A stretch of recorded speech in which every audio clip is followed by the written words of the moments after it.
Moving on for now, former US President Donald Trump has called Facebook's decision to extend the ban on him a total disgrace. Trump said that voters would never stand for such interference.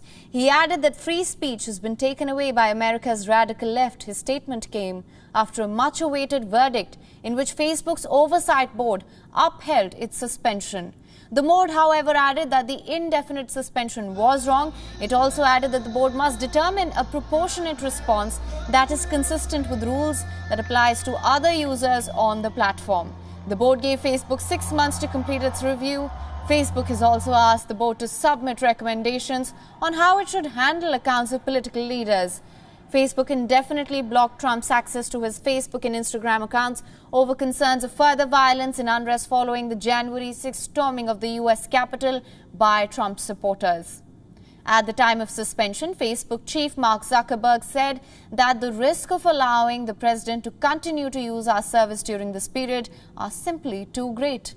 Donald Trump was permanently banned from Twitter, where he has more than 88 million followers.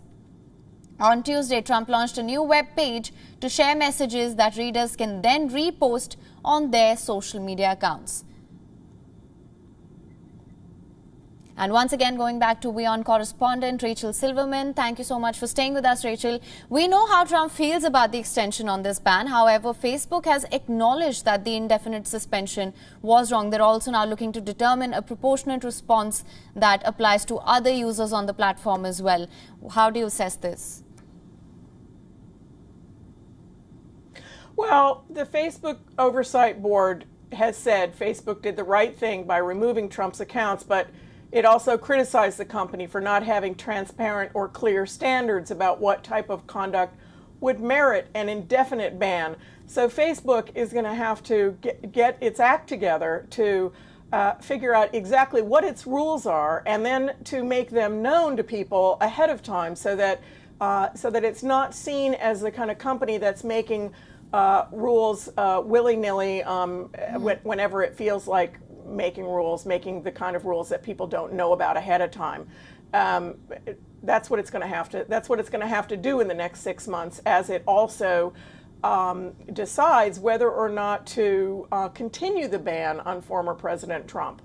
Absolutely. And as I just mentioned, on Tuesday, Trump also launched a new web page to share messages that readers can then repost on their social media accounts. So do you feel that this move is in a way counterproductive, since Trump followers can still share his messages? Facebook has such a wide audience that Trump's new blog is not going to reach nearly as many people as he was able to reach on Facebook. And for a man who's trying to stage a comeback, this ban on Facebook is devastating. It undermines not only his political aspirations and his ability to get his word, his propaganda out to his followers, but it takes away the money-raising mechanism that he found. Facebook was the main way that he found donors, and raising money is all important when you're running a political campaign in the United States.